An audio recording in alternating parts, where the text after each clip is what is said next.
예, 언제나처럼 여러분께 오늘 하루의 정치 뉴스 말씀드리고 또 함께 생각해보는 뉴스 인앤아웃으로 신율의 뉴스 정면 승부 시작할 텐데요. 오늘도 여러분과 제가 너무너무 좋아하는 YTN의 이우영 아나운서 함께하겠습니다. 안녕하세요.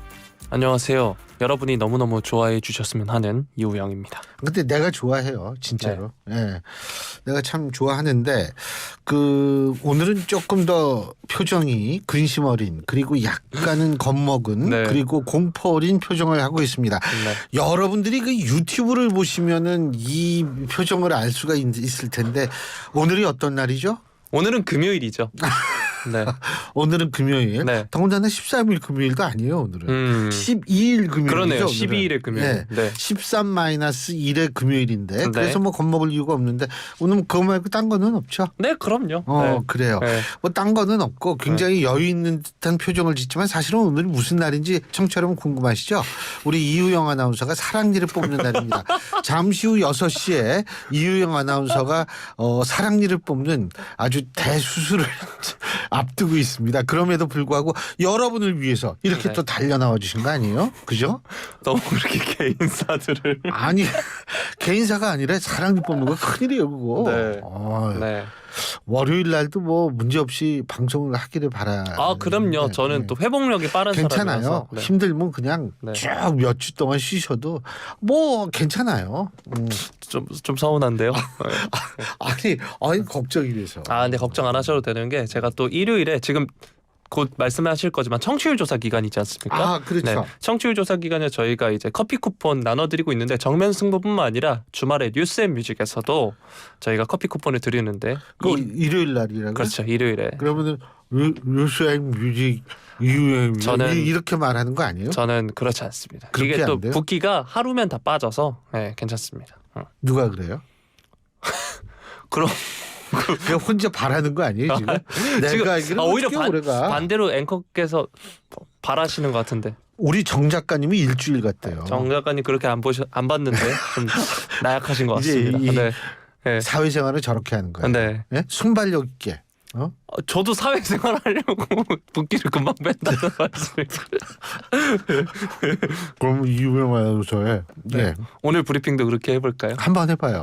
괜찮습니다. 예. 네. 네. 그 얘기 마저 해야죠. 네. 그 커피 쿠폰도 당연히 우리 드리는 거 중요하지만 1월 9일부터 2주니까 이게 한 1월 22일 정도까지죠. 네. 그 1월 정도, 9일부터. 1월 9일부터 네. 그 정도까지 청취 조사 기간이거든요. 그러니까 여러분이 지역번호 02 일설에 하면 2000번대 혹은 6000번대에 전화라고 얘기를 하는데 어쨌든 02로 걸려오는 전화 받아주셔서 신율의 뉴스 정면 승부 듣고 있다. 이렇게 말씀해 주시면 정말 저희 감사드리겠습니다. 진짜 저희한테 아주 큰 도움이 되니까 여러분 꼭 좀 도와주시기 부탁드리겠고요. 자, 오늘 이제 얘기는 다 한 거죠? 네. 예. 자, 오늘 어떤 얘기부터 할까요? 목소리는 막 달라지네. 첫 번째 소식 갤럽 여론조사부터 한번 살펴보겠습니다. 저희가 그제와 어제도 여론조사를 살펴봤는데 오늘은 갤럽 여론조사 살펴보겠습니다. 한국갤럽이 지난 9일부터 11일 전국 만 18세 이상 1,002명을 상대로 조사를 했고요. 윤 대통령 직무수행부터 살펴보면 긍정평가 33%입니다. 이게 직전 조사가 12월 12일에서 14일이었는데 이때보다 2%포인트 상승한 수치고요. 긍정평가 이후로는 외교가 23%로 가장 높았습니다. 부정평가는 59%로 나타났는데 부정평가 이후로는 경제, 민생, 물가가 16%로 가장 높았고요. 거부권 행사가 10%로 2위로 나왔습니다.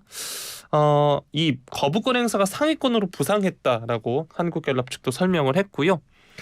지역별로 보면 대구, 경북, TK가 긍정평가 50, 부정평가 40으로 나타났고 서울, 인천, 경기, 대전, 세종, 충청, 광주, 전라, 부울경에서는 부정평가가 긍정평가보다 많았습니다. 연령별로는 70대 이상에서만 긍정평가가 더 많았고요. 정당 지지도를 살펴보면 국민의힘 36, 더불어민주당 34가 나왔습니다. 모두 직전 조사와 동의를 했고요. 지지하는 정당이 없는 무당층 25%로 직전 조사 대비 1%포인트 올랐습니다.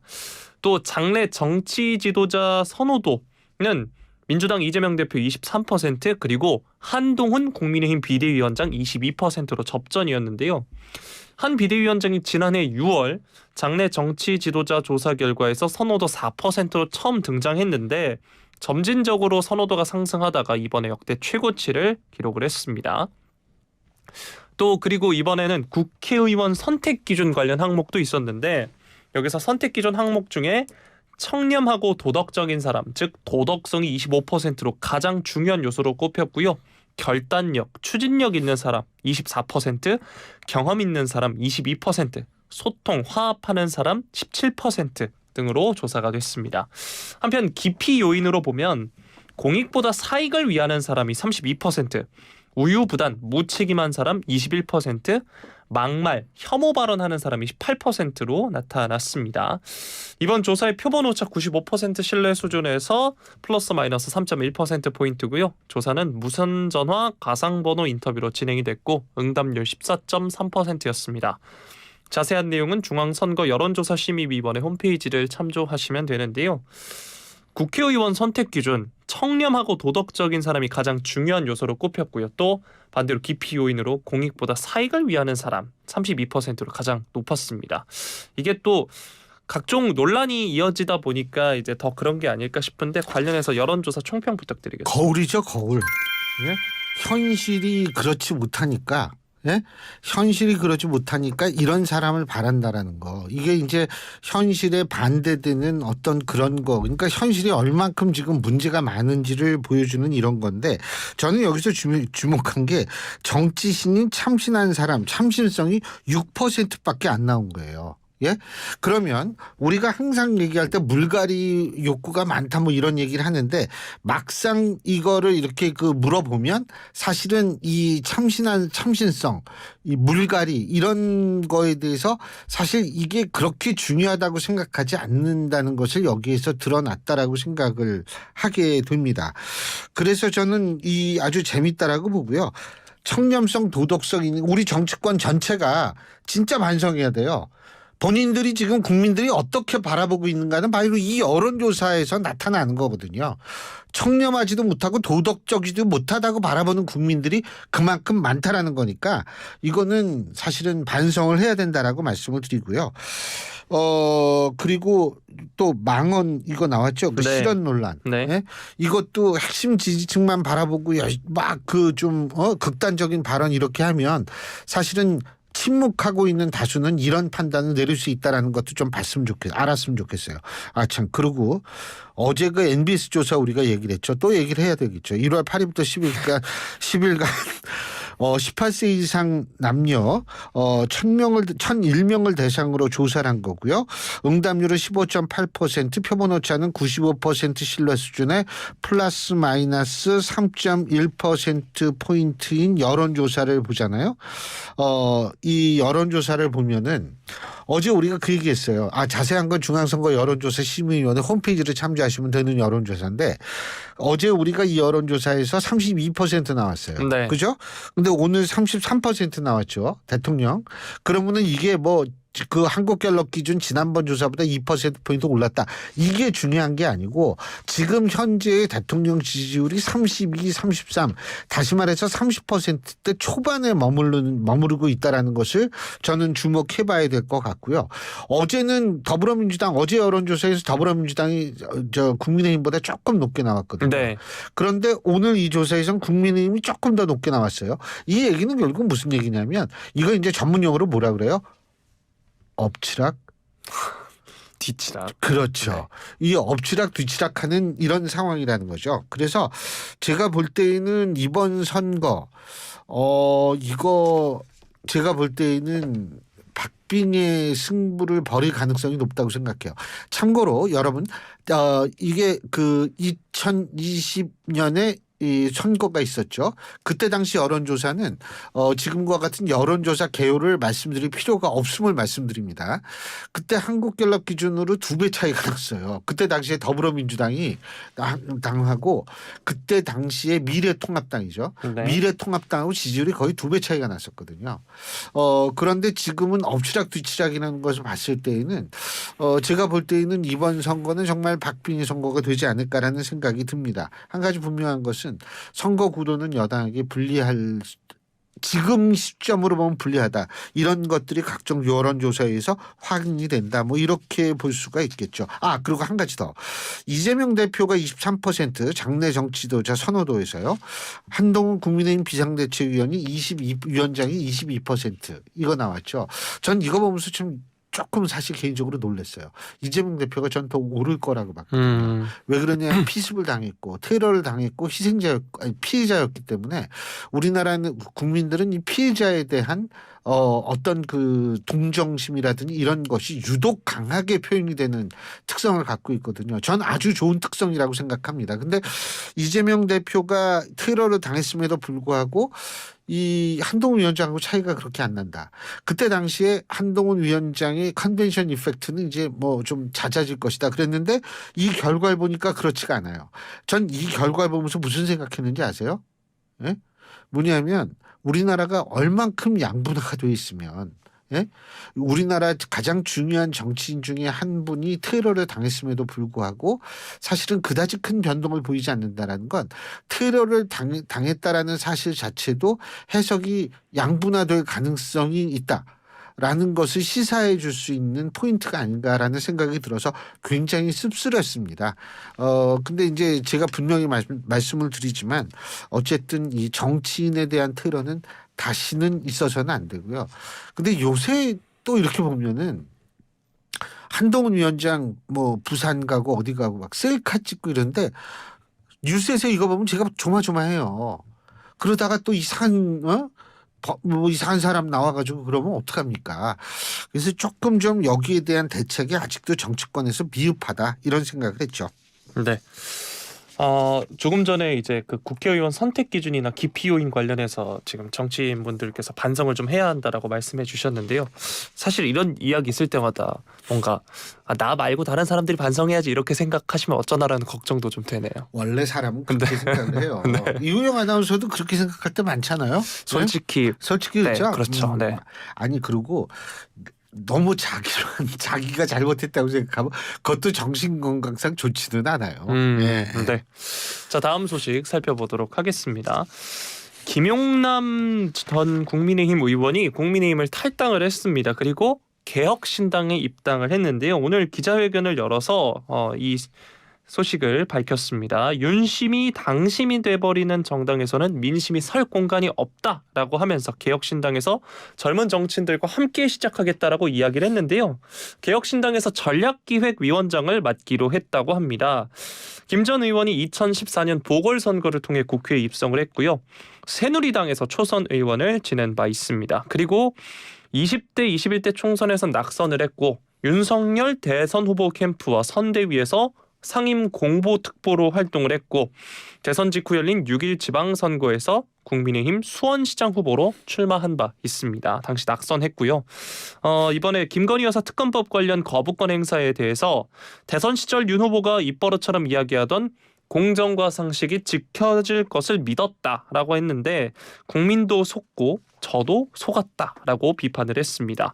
비대위원장 선임 과정부터 소위 실세 의원이라고 다 알려진 분이 강서구청장 보궐선거 참패 책임을 지고 물러났다가 다시 인재영입 위원장, 종선 공천관리위원까지 되는 등 국민 눈높이에 맞지 않는 모습에 절망했다라고 이야기를 했습니다. 오늘 회견장에는 천하람, 허은하, 이기인 개혁신당 공동창당준비위원장이 함께 했는데요. 일정상 불참한 이준석 정강정책위원장의 SNS에 천하용인 시즌2 시작이다라고 하면서 입당 환영 인사를 전하기도 했습니다. 천하용인의 새로운 용이죠. 김용남 전 의원이 그렇죠. 김용태, 김용남 네, 그러네요. 그렇죠. 예. 김용태 전 최고위원은 이제 국민의힘에 잔류하기로 했으니까요. 예. 김용남 전 의원 지난 20대 대선 전국 당시에는 대표적인 반 이준석계로 유명했습니다. 이핵관이라는 표현을 사용하면서 당시 당대표였던 이 대표를 향해서 이준석 당시 대표를 향해서 높은 수위의 비난을 해왔던 인물인데 이번 합류 어떻게 보시나요? 그 정치에서 사실은 저는 개인적으로는 그렇게 생각해요. 이 소위 말해서 이제 뭐 우리가 본인이 의리 있는 사람이라고 생각해요? 아니면 얍삽한 사람이라고 생각하세요? 저는 완전 의리파죠. 아 그래요? 네. 믿어이죠. 네. 그런데 그러니까 한번 봅시다. 우리 네. 청취자 여러분 우리 같이 한번 봐요. 진짜 의리파인지 아닌지. 저는 의리파죠. 저는. 네. 한번 봅시다. 네. 근데 있잖아요. 우리 청취자분들이 되게 궁금한 게 있어요. 우리들이 얘기한 게 미리 뭐 이렇게 각본이 있고 대본이 누가 우리 국장님이 한번 물어보셨다며. 네. 예? 그래서 야 그렇게도 생각하는구나. 이게 어떻게 각본 대본대로 돌아갈 수 있습니까? 그거는 좀 아니죠. 여러분 저는 차라리 각본이 있었으면 좋겠습니다. 가끔씩은 정말 저도 많이 당황스럽고 그렇습니다. 이빨이 많이 아프구나. 막 네네네. 이를 악물고 말씀을 하시네. 예, 이빨이 많이 아픈 네. 모양이에요. 아유. 근데 우리 방송에서도 저 김용남 전 의원께서 국민의힘 안착 중에 나오셨었죠. 그래서 이제 말씀 많이 하셨는데 제가 의리 얘기를 한 게 뭐냐면 저는 개인적으로는 뭐라고 생각하냐면 정치인의 의리에 지키는 대상은 국민이어야지 동료 정치인은 아니라고 생각합니다. 그렇기 때문에 제가 볼 때에는 국민에게 의리를 배신했다 이런 문제가 되지만 사실은 이 그때 정치라는 게 생물이고 상황 변화인데 그게 과거에 이런 얘기를 했는데 당신 지금은 왜 이래? 라고 얘기하는 것은 저는 정확하지 못하다고 생각하고 정확한 비판은 아니라고 생각하고요. 제가 생각할 때 오히려 이 맹목적인 추정 맹목적인 의리 지키기가 오히려 더 큰 문제가 아닌가라고 생각합니다. 그러니까 지금 팬덤 현상 같은 거 보시면 금방 알 수 있을 거라고 저는 여러분들이 판단하실 수 있을 거라는 생각이 드는데요. 어쨌든 저는 뭐 본인이 판단하셔서 가신 거고 그렇기 때문에 이제 앞으로 어떤 또 역할을 할 수 있을지는 저희가 지켜봐야 된다라는 생각이 드는데 제가 거듭 말씀드리지만 빅텐트가 제대로 가동이 된다면 그리고 제대로 막 저걸 해서 바람을 일으킬 수만 있다면 그렇다면은 저는 한번 이번 선거가 아주 주목을 할 만한 첫 번째 선거가 되지 않을까 이런 생각은 합니다. 네. 네. 자 이번엔 또 다른 제3지대 관련 소식 살펴볼 텐데요. 더불어민주당을 탈당한 비명계 이원욱, 김종민, 조홍천 의원으로 구성된 원칙과 상식 오는 14일 국회에서 미래대연합이라는 당명으로 창당 발기인 대회를 열고 본격적인 신당 창당 절차에 들어간다고 합니다. 지금의 방탄 정치, 패권 정치, 승자 독식 정치, 무능과 무책임의 그들만의 정치를 타파하지 않고는 국민의 삶을 바꿀 수 없다. 보수의 나라, 진보의 나라에서 함께 사는 모두의 나라로 가자 이렇게 제안을 했습니다. 제3지대 빅텐트 구성에 지금 속도가 붙을지 주목이 되는데요. 원칙과 상식은 국민의 삶을 바꾸고 미래를 개척하기 위해 미래 대연합을 제안한다 이렇게 말을 했습니다. 모든 개혁 세력, 미래 세력이 함께하는 플랫폼이 되겠다라고 말을 했는데 또 제3지대 세력 중 하나인 당신과 함께 소속 박원석 전 정의당 의원 그리고 정태근 전 한나라당 의원도 동참을 했습니다. 이 두 전 의원이 각각 어제 정의당과 국민의힘을 탈당을 했고요. 이들은 다음 달 안으로 제3지대 연합의 구체적인 성과물을 내놓겠다는 계획도 세웠습니다. 다만 창당을 준비 중인 세력 간 정치적 지향 등이 달라서 이들의 대화가 순조롭게 이루어질지는 미지수일 거다라는 시각도 지금 존재하고 있는데요. 원칙과 상식 미래대연합이라는 신당 창당 계획을 밝혔습니다. 박원석 전 정의당 의원, 정태근 전 한나라당 의원도 합류를 했는데요. 이 소식 뉴스인 부탁드리겠습니다. 제가 볼 때 일단은 지금 현재의 가장 세가 커질 수 있는 가능성이 있는 데가 바로 미래대연합이라고 얘기하는 원칙과 상식 여기입니다. 왜 그러느냐면 여기는 의원분 3분이 있잖아요. 네. 그죠? 근데 딴 데는 의원이 한 분도 없잖아요. 그러면은 아니 뭐 그럴 리는 없겠지만 이것도 뭐 기분 나빠하지 마세요. 만일 이우영 아나운서가 국회의원이다. 그럴 리 없습니다. 아 그렇죠. 네, 그럴 리 없습니다. 오늘은 까만색 입고 나왔네. 네. 예전에 어떤 분이 만든 정당 색깔이 까만색이었다 그러더라고. 어제 제가 얘기 들어봤는데 요것 좀 계속 띄워놔 주십시오. 네. 예. 근데 만일 국회의원이라면 탈당을 했어요. 국회의원 한 명도 없는데 가겠어요? 좀 있는데 가겠어요? 전 잘 모르겠습니다. 네, 그럴 줄 알았어. 야, 참. 요즘 그 유튜브 컨텐츠 중에 진짜. 나락쇼라는 게 있거든요. 예. 약간 그런 질문 같았습니다. 아, 그래요? 저는 대답하지 않겠습니다. 네. 나는 진짜 있잖아요. 네. 이우영 아나운서한테 이 네. 젊은 사람들의 이 트렌드를 배워요. 네. 나락쇼. 네. 저도 이따 한번 볼게요. 네. 그런데 국회의원 탈당 전 분명히 추가 탈당이 있을 거라고 보는데 탈당을 했어요. 근데 한 명도 없는데 간다? 아니에요. 3명 정도 있는데 가는 게 훨씬 낫죠. 그래서 저는 사실 제가 주목하고 있는 게 뭐냐면 빅텐트를 치잖아요. 빅텐트를 치면은 원칙과 상식에는 제가 볼 때는 잘하면 기호 3번 할 수 있지 않을까라는 생각을 개인적으로는 지금 합니다. 그런데 문제는 텐트를 쳤어요. 텐트 안에는 각각 독립된 정당들이 존재하죠. 근데 어떤 당은 3번인데 어떤 당은 막 8번, 9번, 10번 돼요. 그런데 같은 텐트 안에 있다. 이 텐트 안에 있어서 같이 뭐를 한다? 그래가지고 뭐 하긴 할 거예요. 제가 볼 때 필요성에 의해서 하는 거니까. 근데 그 안에서 이게 좀 원활히 굴러갈 수 있을진 그건 좀 지켜봐야 돼요. 정치라는 거는요.